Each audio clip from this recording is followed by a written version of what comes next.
అందరికీ నమస్కారం. అమ్మ మాట అమ్మాయి బాట ఛానల్కి స్వాగతం. కథ చెప్పుకుందామా? దొంగ తేలు. అర్ధరాత్రి వేళ మంచి నిద్రలో ఉండగా పక్కన అమ్మో అన్న కేక విని సుజాత ఉలిక్కిపడి నిద్రలేచింది. తల దగ్గర చీకట్లో ఎవరో మనిషి నిలబడి చెయ్యి విదిలించుకుంటూ ఉండటం చూసి ఆమె గుండె జల్లుమంది. ఇంట్లో ఆమె ఒక్కతే ఉంది.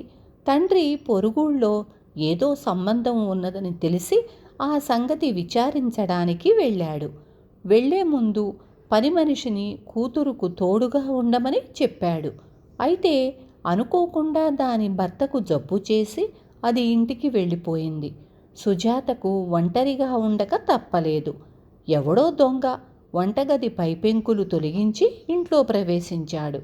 సుజాతకు భయంతో ఏం చెయ్యడానికి పాలుపోలేదు. దొంగ ఆమెతో, తొందరగా లే, నీ తల కింద పెద్ద తేలుంది అన్నాడు చేతిని బాధగా విదిలించుకుంటూ. అతను సుజాత తల కింద తాళం చెవుల కోసం వెతుకుతూ ఉండగా తేలు కుట్టింది. సుజాత అందుబాటులో ఉన్న దీపం ఒత్తిని పెద్దది చేసి చప్పున మంచం దిగింది. దొంగ దిండు పక్కకు తోసి అక్కడ ఉన్న పెద్ద నల్ల తేలును కిందికి విదిలించి చెప్పుతో కొట్టి చంపేశాడు. సుజాతకు తేళ్లంటే చెడ్డ భయం. దొంగ సమయానికి రాకపోతే తేలు తనను తప్పక కుట్టి ఉండేదే. ఆమెకు దొంగ పట్ల కృతజ్ఞతాభావం ఏర్పడింది. దొంగ ఇంకా బాధపడుతూ ఉండటం చూసి ఆమె అతడి వేలుకు కరక్కాయ అరగదీసి రాసి పాతగుడ్డల పొగ వేసి వేలు మంట పోయేందుకు ఊదుతూ కూర్చుంది. దొంగ ఆమె కేసి చూస్తూ, ఇంత ఇంట్లో ఒక్కదానివే ఉన్నావే, ఒంటరిగా ఉండటం ప్రమాదం అని తెలియదా అన్నాడు. ఇలా ఎప్పుడూ ఉండను. ఈరోజు మా నాన్న పొరుగురు వెళ్ళాడు. చూడపోతే చదువుకున్నవాడిలా ఉన్నావు, ఇలా దొంగతనానికి ఎందుకు బయలుదేరావు అని అడిగింది సుజాత.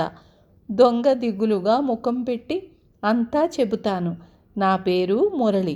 నన్ను మా అవ్వ గారాబంగా పెంచి పెద్ద చేసింది.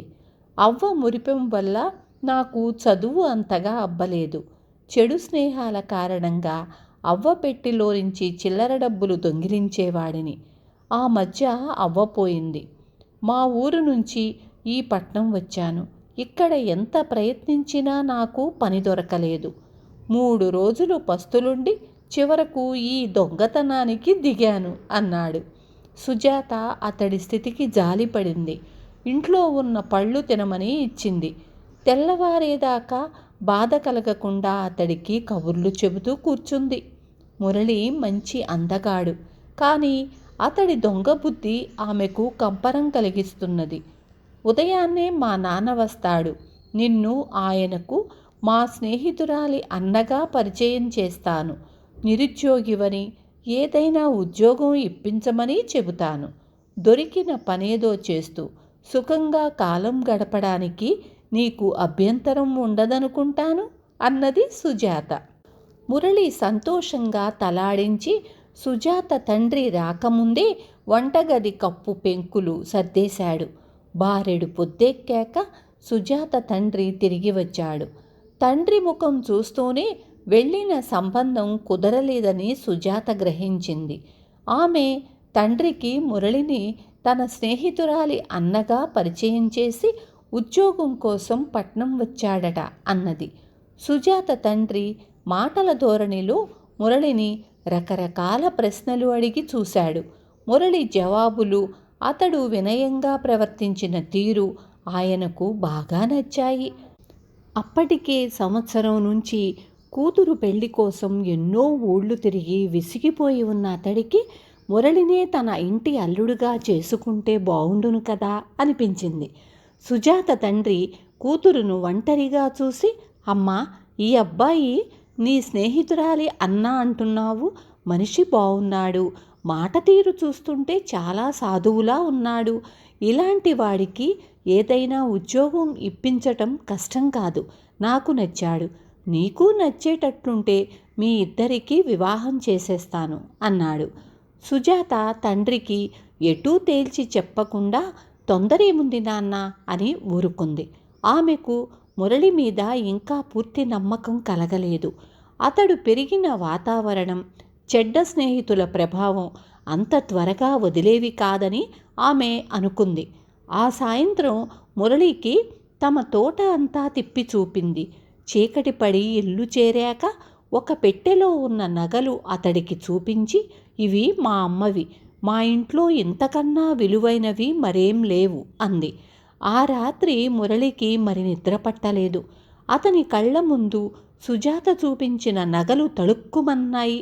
ఆ నగలు ఎత్తుకుపోయి అమ్మి ఆ డబ్బుతో హాయిగా బ్రతకవచ్చునన్న ఆలోచన అతడికి కలిగింది. అలా కాక బ్రతికినన్నాళ్ళు ఒకళ్ళ కింద నౌకరీ చేస్తూ కష్టపడటం ఎందుకు అనుకున్నాడు. ఇలా ఒక నిశ్చయానికి వచ్చి మురళి ఒక రాత్రి వేళ నగల పెట్టె తీసుకొని పెరటిదారిన పారిపోయాడు.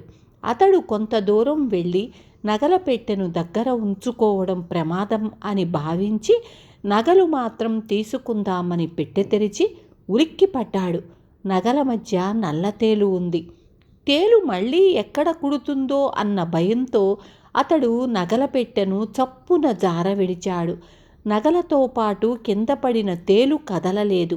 అది బొమ్మ తేలని గ్రహించిన మురళి దాన్ని పక్కకు తోసి నగలు తీసుకుంటుండగా వాటి మధ్య ఒక చీటీ కనిపించింది. అది సుజాత రాసినది. అందులో ఇలా ఉంది: బొమ్మ తేలు అయినందుకు చాలా సంతోషించి ఉంటావు. తేలులా కనిపించి కుట్టకపోతే పర్వాలేదు, కానీ వానపాములా కనిపించి విషం కక్కితేనే ప్రమాదం. నిన్న నీవు దొంగలా కనిపించి హాని చెయ్యలేదు. ఈరోజు ఈ ఇంటికి కాబోయే అల్లుడివయ్యే అవకాశం ఉండి నగలు దొంగిలించుకుపోతున్నావు. నా తండ్రికి నచ్చిన నీలాంటి మనిషి భర్త కాకుండా పారిపోతున్నందుకు ఆనందిస్తున్నాను. ఉత్తరం చదివి మురళి దిగాలు పడిపోయాడు.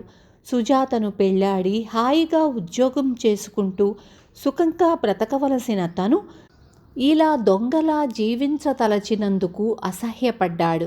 వెంటనే పోయి నగలు సుజాతకు ఇచ్చి ఆమెను క్షమాపణ కోరి తన దారిన తాను వెళ్ళిపోతలిచాడు.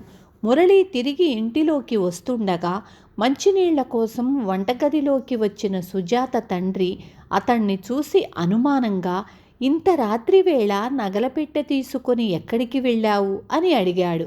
మురళి జవాబు చెప్పేందుకు తత్తరపడుతూ ఉండగా సుజాత వచ్చి, నా చేతి గాజులు గుచ్చుకుంటుంటే వాటిని నగలపెట్టెలో దాద్దామనుకున్నాను నాన్న. అయితే అందులోకి ఎలా చేరిందో ఒక తేలు చేరింది. దాన్ని చంపి రావడానికే మురళి నగలపెట్టె తీసుకొని బయటకు వెళ్ళాడు అన్నది. తండ్రి అటు వెళ్ళగానే ఆమె మురళితో, అలా దిక్కులు చూస్తావే, లోపలికి రా. తేలును పూర్తిగా చంపేశావా? దేన్నైనా సగం సగం చంపటం మహాపాపం అన్నది నవ్వుతూ. సుజాత తనలోని దొంగబుద్ధి అనే తేలును గురించి అడుగుతున్నదని గ్రహించిన మురళి ఆమె తనను క్షమించినందుకు ఎంతగానో సంతోషించాడు. విన్నారు కదా.